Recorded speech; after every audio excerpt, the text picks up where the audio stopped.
നമസ്കാരം. ജീവിതത്തിൽ താൻ നേരിട്ട എല്ലാ സന്ദർഭങ്ങളിലും തിരിച്ചടികൾ മാത്രം നേരിട്ട ഒരാളെ കുറിച്ച് നിങ്ങൾക്കറിയോ? ശരിക്കും അങ്ങനെ ഒരാൾ ഉണ്ടാവൂ? വല്ലപ്പോഴും ചെറിയ വിജയങ്ങൾ കിട്ടാത്ത ആരും തന്നെ ഉണ്ടാവില്ലെന്നുള്ളതാണ് നമ്മുടെ അറിവ്. എന്നാൽ അങ്ങനെയല്ല, ഒരാളുണ്ട് അങ്ങനെ. മഹാഭാരതത്തിലെ ദുര്യോധനൻ. അയാൾ ജീവിതത്തിൽ ഉടനീളം പരാജയം തന്നെ ഏറ്റുവാങ്ങാൻ മാത്രം ജനിച്ചതുപോലെയാണ് അത് അവതരിപ്പിക്കപ്പെട്ടിട്ടുള്ളത്. ദുര്യോധനൻ നേരിട്ട പരാജയങ്ങൾക്ക് അതിൻ്റെതായ കാരണങ്ങളുണ്ട് കേട്ടോ. ആ കാരണങ്ങൾക്ക് പഴയ കാലം പുതിയ കാലം എന്നിങ്ങനെ ഭേദമൊന്നുമില്ല. ഈ ഡിജിറ്റൽ യുഗത്തിലും ആ കാരണങ്ങൾക്ക് വളരെയേറെ പ്രസക്തി ഉണ്ട്. അതിനെക്കുറിച്ച്, അതായത് ദുര്യോധനൻ നേരിട്ട പരാജയങ്ങളുടെ കാരണങ്ങളെ കുറിച്ച് വീഡിയോയുടെ അവസാനം ഞാൻ വ്യക്തമായിട്ട് പറഞ്ഞുതരാം. നമ്മൾ ഓരോ വ്യക്തിയുടെയും ജീവിത വിജയ മന്ത്രങ്ങൾ തന്നെയാണ്.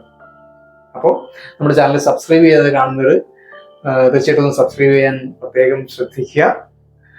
കാരണം നമ്മുടെ ചാനലിലൂടെ കിട്ടുന്ന ഇൻഫർമേഷൻസ് നിങ്ങളുടെ ജീവിതത്തിൽ തീർച്ചയായിട്ടും നിങ്ങൾക്ക് ഏതെങ്കിലും ഒരു അവസരത്തിൽ പ്രയോജനം കിട്ടും എന്നുള്ള കാര്യത്തിൽ ഉറപ്പാണ്. ഓക്കെ, പോകാം വീഡിയോയിലേക്ക്.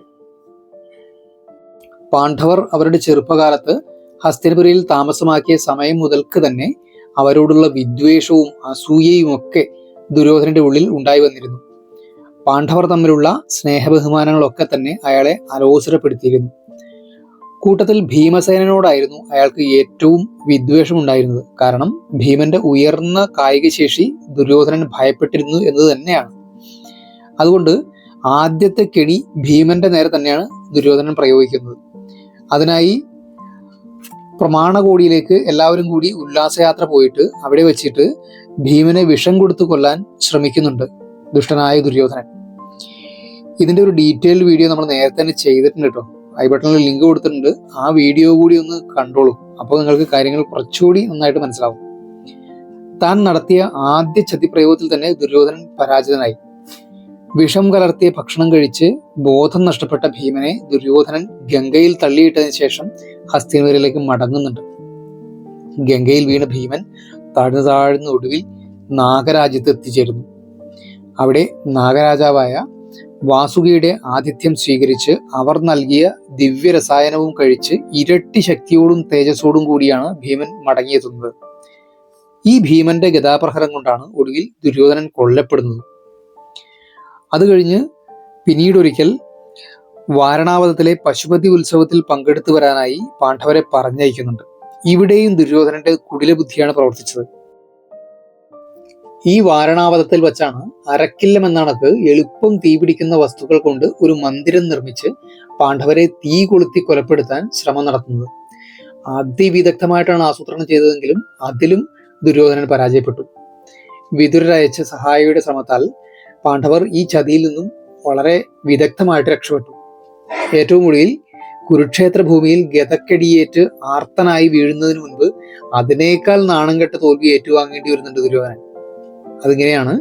പാണ്ഡവരുടെ വനവാസകാലത്ത് ദ്വൈതവനത്തിൽ കഴിയുന്ന അവരുടെ കഷ്ടതകൾ നേരിൽ കണ്ട് അതൊന്ന് ആസ്വദിക്കാനായിട്ട് വനത്തിലെ ഗോശാല പരിശോധിക്കാനും നായാട്ടിനും എന്ന വ്യാജേന ദുര്യോധനൻ പരിവാര സമേതം ദ്വൈതവനത്തിലേക്ക് പോകുന്നുണ്ട്. ദുര്യോധനന്റെ ഈ തരംതാണ മനോഗതം മനസ്സിലാക്കിയ ഇന്ദ്രദേവൻ അതിനെ തടയാനായിട്ട് ചിത്രസേനനെയും സൈന്യത്തെയും ഭൂമിയിലേക്ക് അയക്കുന്നു. അവർ ദുര്യോധനനെയും കൂട്ടരെയും തടവിലാക്കി. രക്ഷപ്പെട്ട ചില പടയാളികൾ പാണ്ഡവരുടെ അടുത്തിലെത്തി സഹായം അഭ്യർത്ഥിച്ചു. അത് കേട്ടിട്ട് ധർമ്മജന്റെ നിർദ്ദേശപ്രകാരം സാക്ഷാൽ അർജുനൻ ചെന്ന് ചിത്രസേനന്റെ തടവിൽ നിന്നും ദുര്യോധനനെ മോചിപ്പിച്ചു. ഇതിൽ കൂടുതൽ നാണക്കേട് വേറെ എന്തെങ്കിലും ഉണ്ടോ? വനവാസത്തിന് പോയവരുടെ കഷ്ടത കണ്ട് രസിക്കാൻ പോയ യുവരാജാവിനെ അവർ തന്നെ വന്ന് രക്ഷിക്കേണ്ടി വന്നു എന്നത് ദുര്യോധനനെ സംബന്ധിച്ച് ആത്മഹത്യക്ക് തുല്യമായിരുന്നു എന്നത് പ്രത്യേകിച്ച് പറയേണ്ടതില്ലല്ലോ. അപ്പോ എന്തുകൊണ്ട് ദുര്യോധനത്വം നമ്മൾ ഉണ്ടാകരുത് എന്ന് പറഞ്ഞുകൊണ്ട് നമുക്ക് ഇന്നത്തെ വീഡിയോ വൈൻഡപ്പ് ചെയ്യാം. ദുര്യോധനെ പോലെ നമുക്കും ജീവിതത്തിൽ തിരിച്ചടികൾ ഉണ്ടാവാനുള്ള കാരണം നമ്മുടെ ശത്രുക്കളാണ്.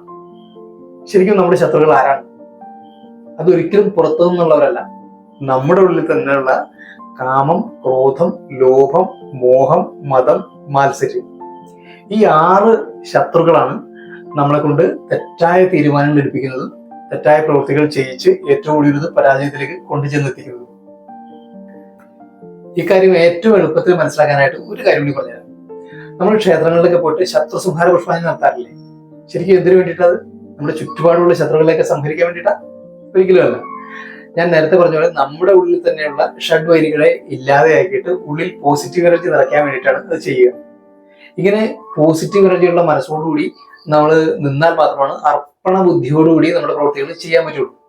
ഇങ്ങനെ സമർപ്പണമായിട്ട് ചെയ്യുന്ന, ഈശ്വരാർപ്പണമായിട്ട് ചെയ്യുന്ന പ്രവൃത്തികൾക്ക് നല്ല റിസൾട്ട് ഉണ്ടാവുള്ളൂ. ഒന്ന് ആലോചിച്ച് നോക്കുക. അപ്പോൾ നമ്മളിൽ ആർക്കും ദുര്യോധനത്വം ഇല്ലാതിരിക്കട്ടെ. നമ്മൾ ഇന്ന് പറഞ്ഞ വിഷയത്തിൽ നിങ്ങളുടെ അനുഭവങ്ങളും അഭിപ്രായങ്ങളും ഒക്കെ തീർച്ചയായിട്ടും കമന്റ് ചെയ്യുക മറക്കണ്ട.